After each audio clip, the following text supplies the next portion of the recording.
Welcome back mga Lodi, welcome back to my channel, Kuya Raven Vlog. Ang vlog po natin ngayon ay gagawa po tayo ng isang masarap na pangmeryenda. So ito po yung mga ingredients niya mga Lodi. Tingnan nyo po dyan sa screen. Welcome back mga Lodi and welcome back to our channel which is Kuya Raven Vlog!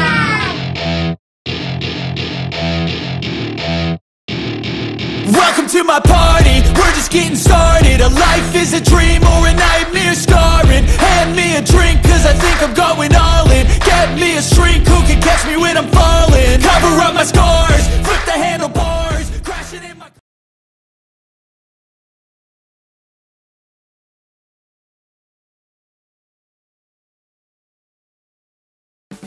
At dito mga Lodi, makikita nyo meron tayong isang tamang lalagyanan or bowl dito at meron na siyang dalawang egg yolk. So yung pinakadilaw po ng ating itlog.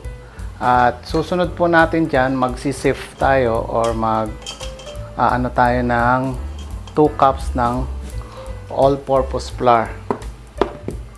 So yung pagsisifting po, kailangan po natin para mapino yung ating flour.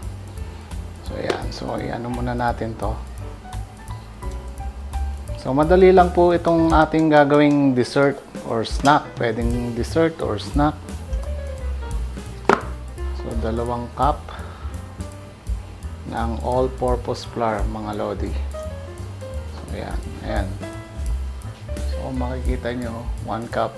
So 2 yung beses nating nilagay na sinif. Then maglalagay tayo ng softened butter dito or hindi masyadong matigas na butter.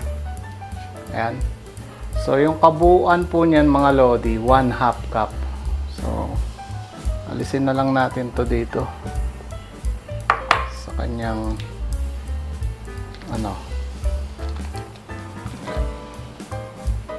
So siguraduhin nyo pong nakapaghugas kayo ng kamay dahil mamasahin po natin to dito mga Lord. So ayan, nalagay ko na po yung ating softened butter. So bago po kayo gumawa nito, kailangan nakahugas na yung kamay nyo. At susunod po dyan ay lalagyan natin ng 3 tablespoon ng sugar. So sift na din natin sugar para sure. 3 tablespoon. Walang po ako ng tablespoon dito.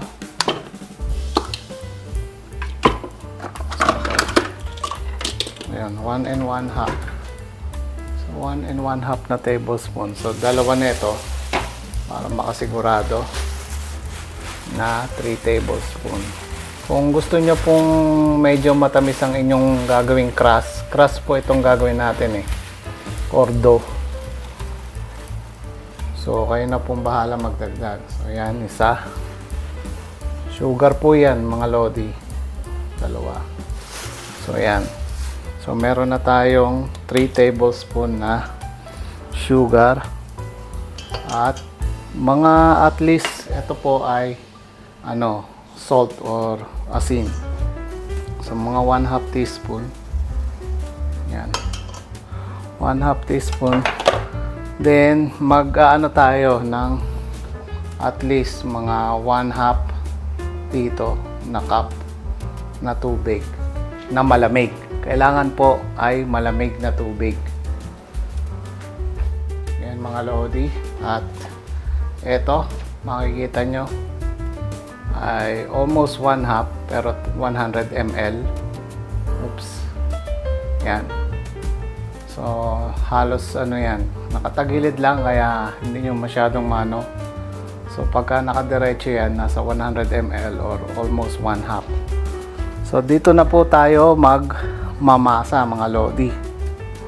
So ilagay na po natin tong tubig dito at siguraduhin nyo pong malinis yung kamay nyo. So madali lang naman tong imasa. So imamasahin nyo lang po itong ating Yan. gagawin natin tong dough, mga lodi. So marami tayong butter para maging medyo flaky yung dating ng ating dough. So para maging masarap din siya. So madali lang magawa nito, mga lodi. Ganyan ninyo lang para makita ninyo. So madali lang din yan mabuo. Ayan. Ayan na, oh. Mabilis lang siya mabuo, mga lods. Diba? Ganyan ninyo lang. Masahin nyo lang.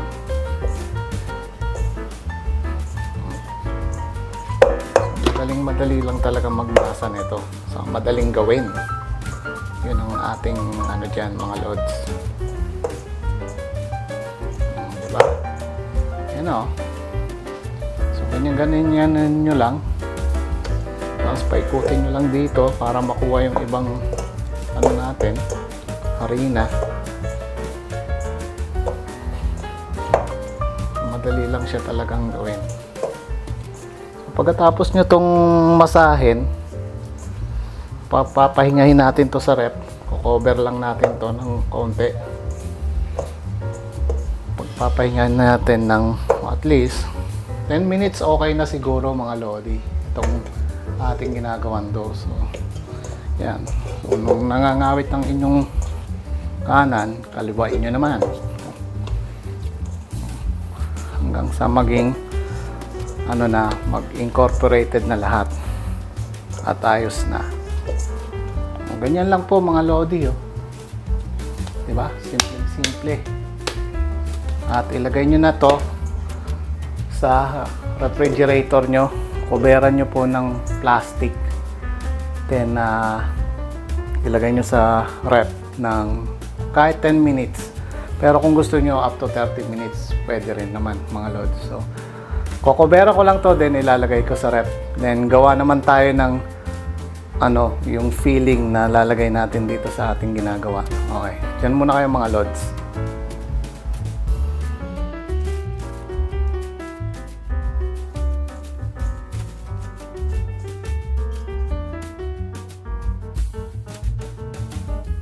At dito, mga lodi, kukuha tayo ng isang lalagyanan para doon sa paggawa ng ating filling or yung panglalagay natin doon sa top ng ating ginawang dough.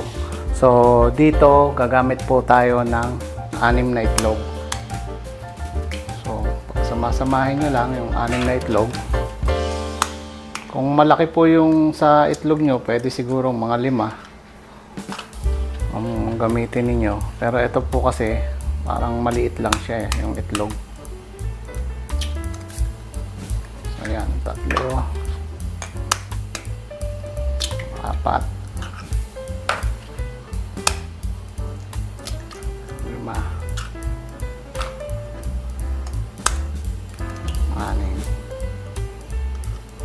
So ayan, mga lodi. Then babatihin nyo lang tong itlog natin.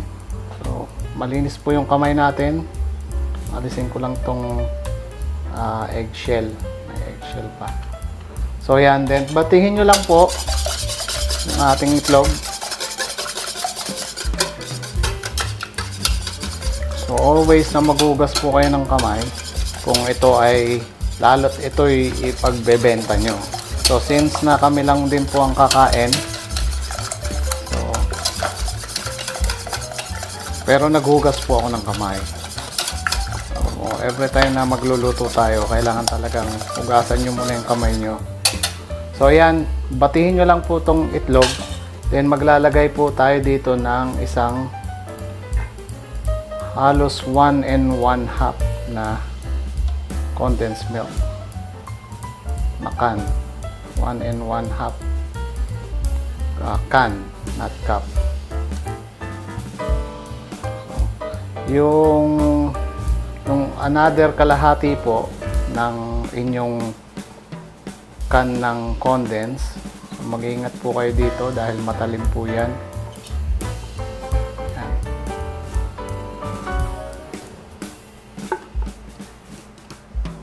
So ito na po yung isa. So sisimutin lang natin para walang masayang. Haluin.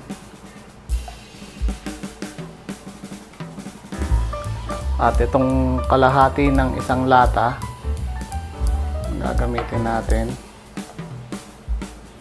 So itabi nyo lang po yung kalahati nito. So ang ilalagay natin dito ay 1 1/2 can dun sa pinakatamis niya.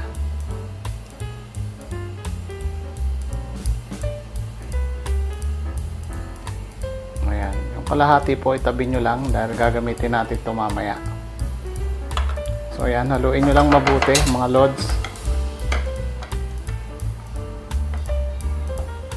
Haluin nyo lang ito ng mabuti. Then para mas sumarap ay maglalagay din tayo dito ng gatas powder. So kahit anong powder milk. So kung may mga prepare kayong powder milk na ilagay, yun po ang ilagay nyo. Haluin lang natin itong mabuti para yung itlog humalo dun sa condensed milk. Ayan. Then maglalagay tayo ng gatas. Ayan mga lodi. So kahit anong gatas po ang prepare nyo. So 1/2 cup para sumarap tong ating lalagay na pang filling or top. So ayan. So 1/2 cup na gatas powder. So kayo na pong bahala kung may prepare kayo na anong brand gusto ninyo. So haluin lang natin to ng mabuti. Then sasalain natin to para maging pino yung ating magiging sauce. So ayan.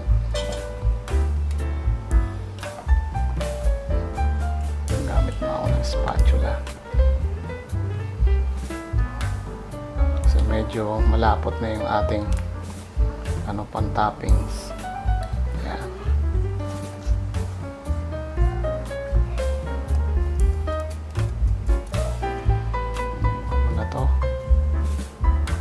So ganyan lang mga lodi, tapos na yan ang atin. Sasalain na lang natin to para mawala yung buo-buo niya na nilagay natin dito.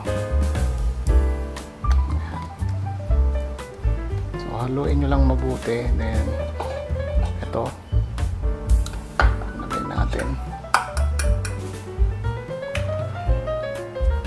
So ito lagay natin dito para masala. So salain yung mabuti mga lodi, 1, 2, 3 or 4 pwede, para lang maging pino yung ating yung sauce. Lagay ko muna siya dito. Yan. So salain nyo na po mga lods ang ating ginawa.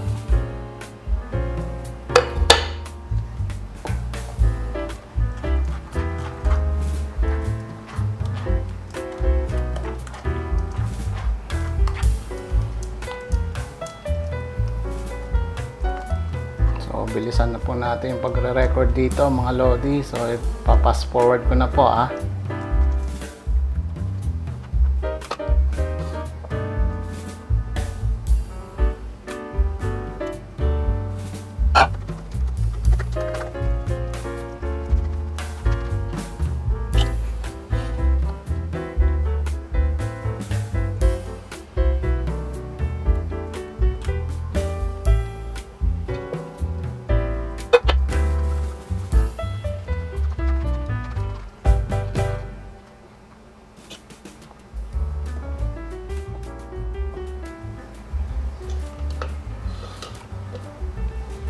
So yan na nga mga lodi, matapos nating salain ng 3 beses yung ating ginawang panglagay sa taas ng ating dessert.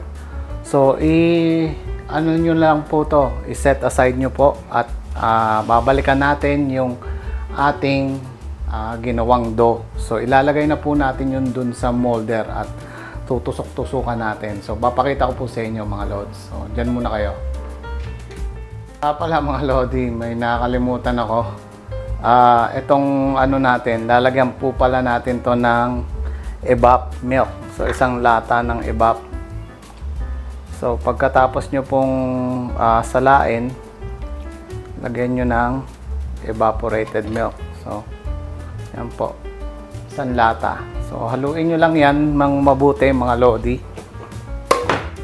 So wala namang pinagkaiba yan. So kahit hindi na nating salain mabuti doon sa ating strainer. So haluin nyo na lang po itong mabuti mga Lods. Ayan. So nakita nyo, pinong-pino na siya mga Lodi.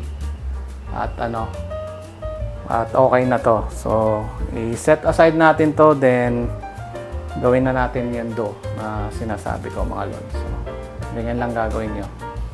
Diyan muna kayo mga Lods. At dito mga Lodi, naganda lang ako ng isang hiwaan or ano tawag dito, cutting board. At ilalabas na natin yung ating pinalamigan na yung dough. So ito po yung dough natin. At kukuha lang tayo dito ng piraso. So ayan po, malinis po ang ating kamay. So kukuha lang tayo ng isang piraso dito. Dust natin muna to ng ng harina, all-purpose flour. So kuha lang po kayo. Kasi ipa-flatten natin to mga Lods. So ito pong ating rolling pin. Pag wala po kayong rolling pin, pwede po kayong gumamit ng baso na lang mga Lodi. So ayan, i-ano lang natin to. Tabi-tabi muna natin to at maliit ang space. So ayan. So gawin nyo lang po ito ng manipis na manipis. Huwag naman masyadong sobrang nipis mga Lodi. At least mga yung kayang-kaya ng heat pag nilagay natin to sa oven. Hindi siya masisira. So ganyan lang mga Lods ang gagawin ko. So, titingnan ko kung kasya na to sa molder. Yung molder po natin ay ganito. So kahit anong meron kayo, pwede naman mga Lodi. So ilapat nyo lang to dito. Yan. So ipasok nyo lang dito Lods. At nyo, pasok nyo lang. Yan.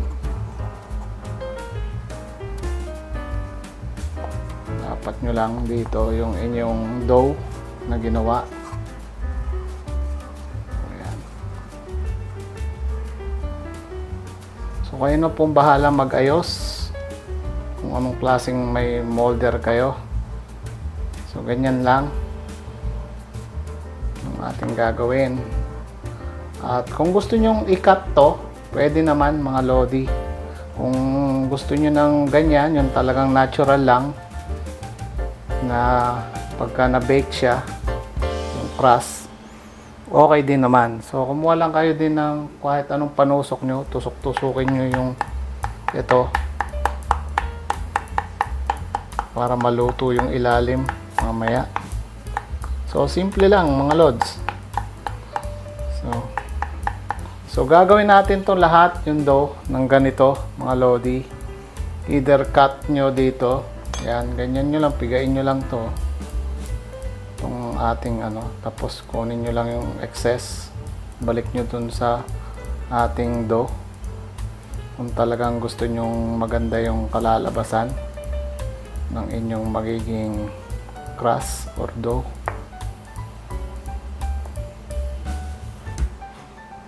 Yan, simpleng-simple lang paggawa mga Lodi. So yan, so para maganda na, di ba? Ganda yung pagkakagawa.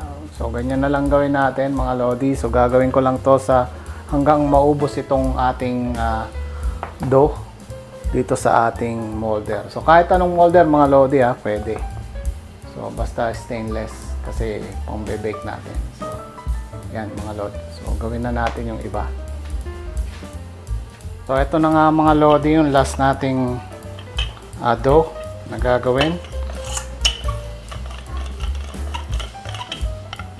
So, ganyan lang. Napaka-easy lang ng gagawin nyo mga lodi. Yung mahirap lang dito yung talagang yung paghihintay sa pagluluto. So, ganyan lang gawin nyo mga lodi.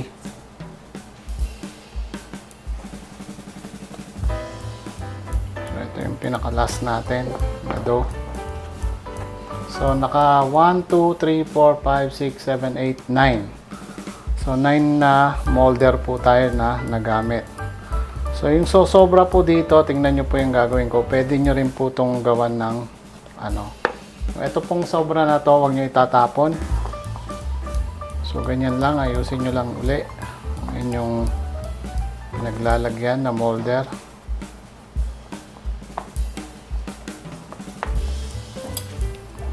Tusok-tusokin. So, ito na po yung pinaka-last natin na dough na nilagay.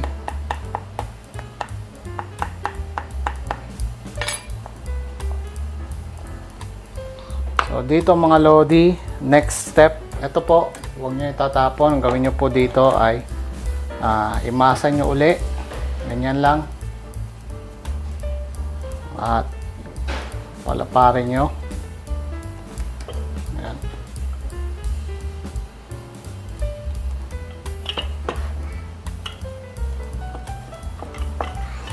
Ganyan lang din, palaparin nyo mga lodi hanggang sa makuha nyo yung tamang nipis. So nasa sa inyo po yan kung paano nyo gagawin. Basta i-rolling pin nyo lang po yan ng para numipis. Ayan. So yung konti na to, siguro kasi naman to sa isa pang molder, pero gagawin ko na lang sa inyong sample yung dito sa pie na to or sa dough.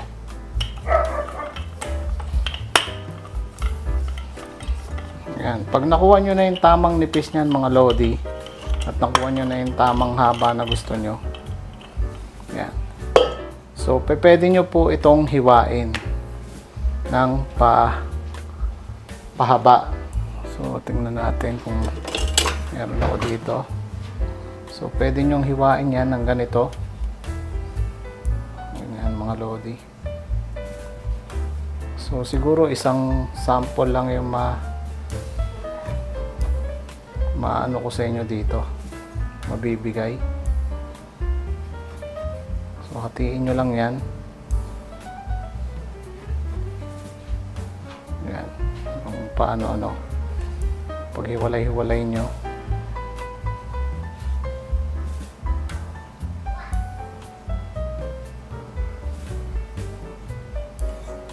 Yan.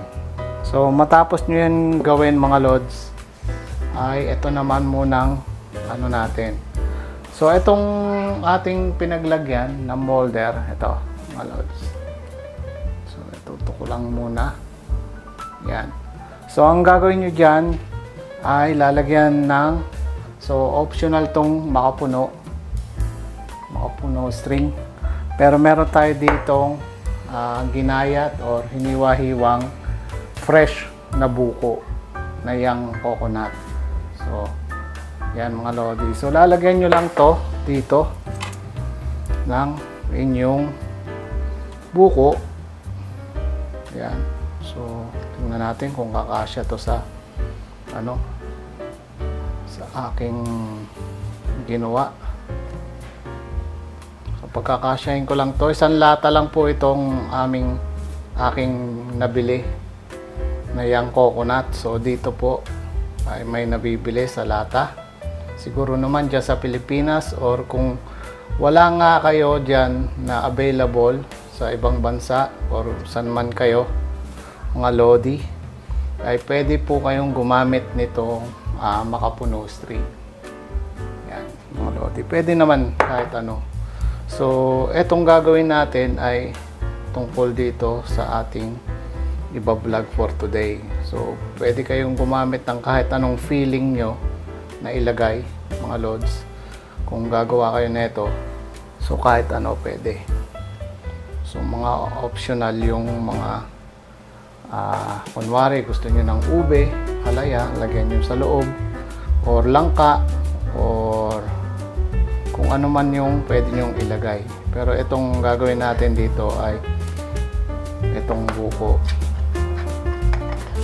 So yan po yung ilalagay niyo. So i-even ko lang po ito sa lahat ng aking pie or yung dough.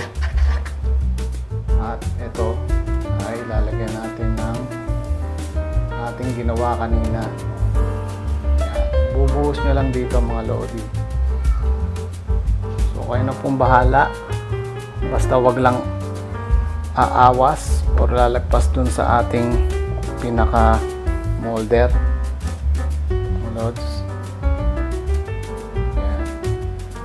So, mga ganyan lang siguro ang aking gagawin.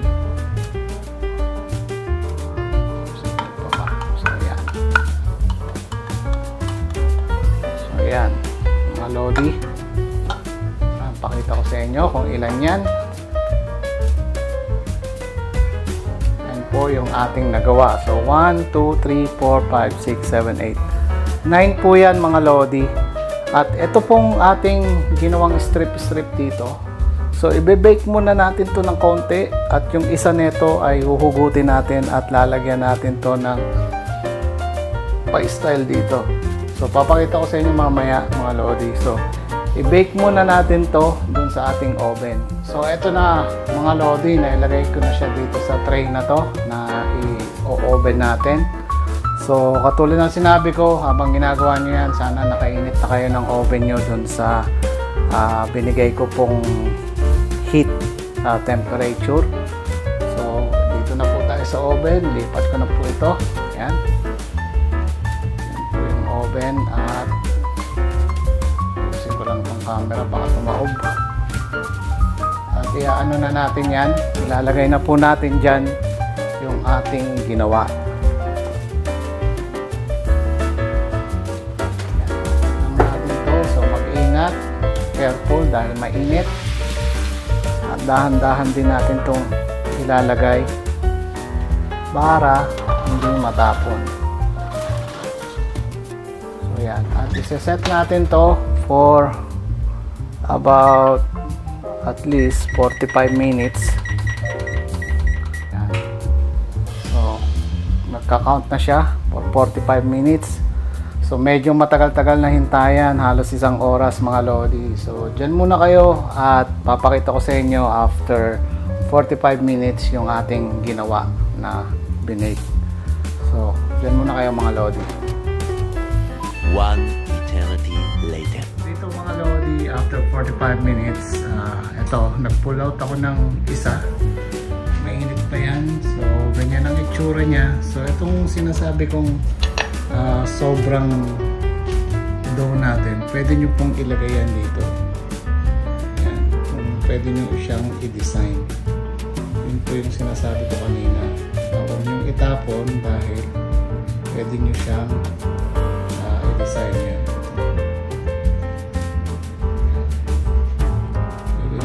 Gawing parang pie. Pwede po yung gawin na ganyan. So pagpatong-patungin nyo lang.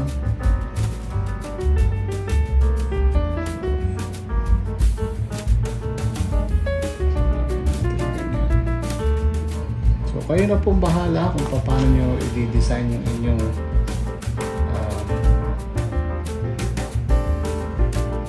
itong ginagawa natin snack o dessert.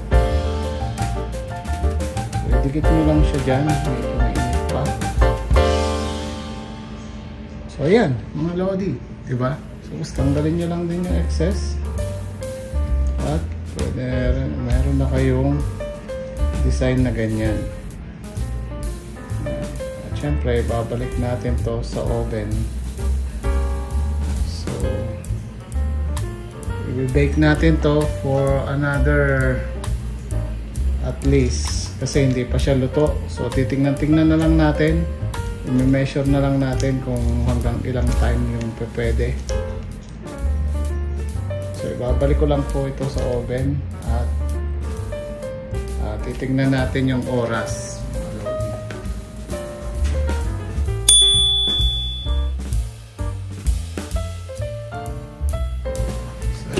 po yung ating pinake. Pakita ko na rin sa inyo. After 45 minutes na pag-bake.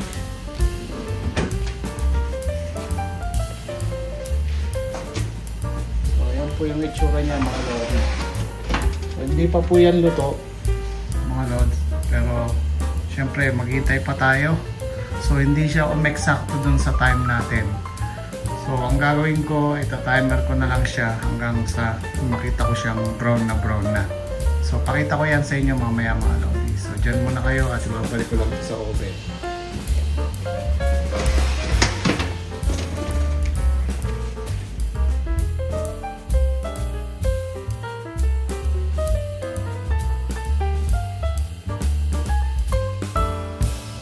Sorry mga lodi at nakalimutan kong lagyan ng voice tong aking ginawa dito. So after 10 minutes dun sa 45 minutes na ginawa natin mga lodi, tinake out ko po yung ating dyan, yung dessert na ginagawa, yung snack. So ang gagawin ko po dyan ay lalagyan ko ng condensed milk yung ibabaw niyan. So, pagkatapos natin lagyan yan ng condensed milk sa ibabaw, ibabalik uli natin yan sa oven hanggang sa maluto naman yung condensed milk sa ibabaw. So, at least another 10 minutes para lang magkaroon siya ng texture na parang caramel, ganon ang style ng magiging condensed milk mga lodi.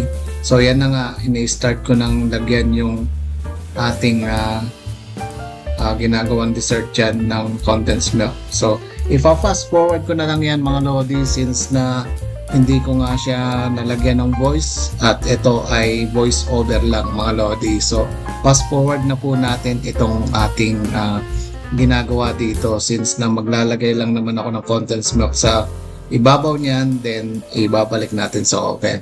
So, yan na nga mga lodi. Fast forward na natin to.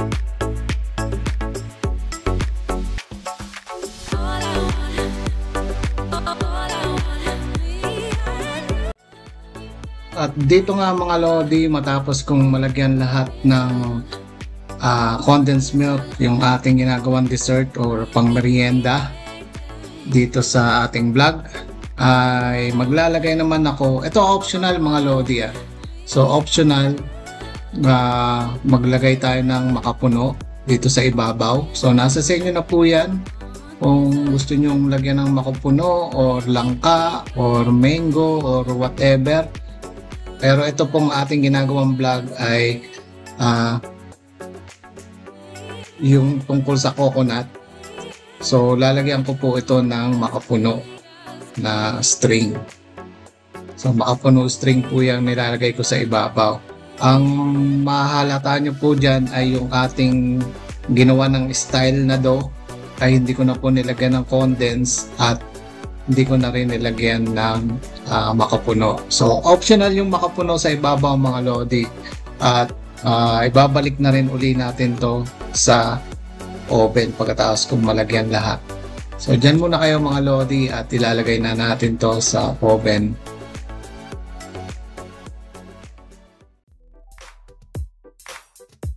So eto na nga mga lodi, ilalagay na natin to pabalik sa ating oven for at least another 10 minutes para maluto yung nasa ibabaw niya mga lodi. Bantayan nyo na lang po, baka masunog yung ating ginagawa.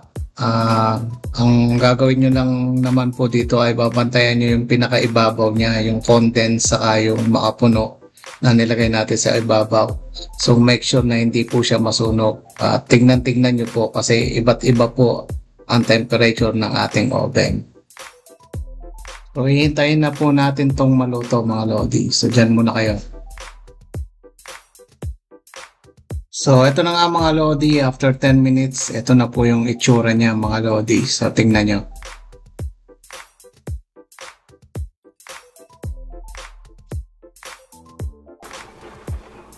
So, ayan na mga itsura niya mga Lodi. So, palalamigin lang natin to ng kaunti. Then, syempre, ihahanda na natin yan mamaya-maya. So, ayan na po yung itsura niya. Yung ginawa po natin kanina na may crust ay hiniwalay ko na po dahil hindi ko naman siya nilagyan ng condense. So baka masunog yung ating, ito po yun. So baka masunog yung kanyang crust. So hiniwalay ko na po siya. So inuna ko na po siyang alisin dun sa oven para hindi siya masunog. So yan na nga po yung itsura ng ating ginawang pang merienda. So ayan po yung itsura ng crust. So parang masusunog na siya, so kaya inalis ko na po siya. So palamigin lang natin to ng mga ilang minuto, then tatanggalin natin siya dito sa pinaka molder niya at iaano na po natin yung presentation nitong ating ginawa. So dyan muna kayo mga Lodi.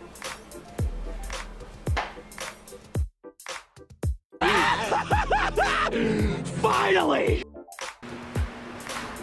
At eto na po ang ating ginawa mga Lodi, at tatawagin natin tong mini buko pie tart. So yan mga Lodi, tingnan nyo.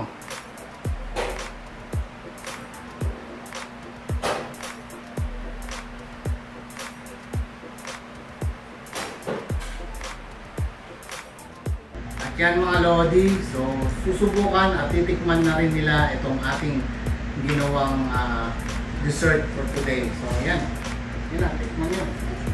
I want this one. So sila lang po yung titikim dahil hindi po tayo pwedeng masyadong matamis ngayon. Pinagbabawalan po tayo ng doktor na kumain ng matatamis. Sila naman po, sila na lang po ang magtitikim at magko-comment kung ano yung masasabi nila dito sa ating ginawang dessert. Mike, go. Eat. This one. Sige, kain ko dyan. Ano? Yummy. Ano masasabi nyo? Matamis? Ano? Tastes like egg pie daw mga Lodi. Mommy's cheating. Yun. Buka pa dun na isa. Mommy. Kasi tayo hindi tayo pwedeng tumikim ng matatamis dahil pinagbuwalan na tayo dito. So yung mga dessert ko ay sila na lang ang mga patitikimin ko at pakakainin ko. Pero pwede mo tayo ng konti. Mga Lodi, para sabi natin na ano lasa. It goes off. Yummy. Ready. So yung naging ano niya po, yung lasa ay parang naging pudding sa loob. Parang egg pie na. Hindi naman siya masyadong matamis. Kung kayo po ay natatamisan din sa ating mga ingredients, pwede nyo po bawasan yan mga Lodi. So kayo na po ang bahalang prepare ng inyong recipe. So nasa sa inyo na po yan. So subukan nyo muna sa maliit na pagluluto. Then kung natatamisan kayo o natatabangan kayo, so kayo na lang po ang magdagdag pa ng inyong sugar. So yung mga nilagay nating ingredients mga Lodi. So, at yan na nga po mga Lodi, dito nagtatapos ang ating vlog. At syempre, kung hindi pa po kayo subscribe, inaanyayahan ko po kayong mag-subscribe dito sa Kuya Ivan Vlog. And syempre, suggestion ko na rin po na i-like ang ating video, share sa mga kaibigan, pamilya, at kung ano-ano pa. Then kung meron po kayong any suggestion mga Lodi, comment down below lang po dyan sa ating description box. At kung meron din kayong mga katanungan, dyan nyo rin po ilagay sa ating description box mga Lodi. So hanggang dito na lang ang ating vlog. Hanggang sa susunod na vlog natin mga Lodi. So, paalam muna mga Lodi. Bye! Bye-bye! Mommy, say bye-bye. Okay.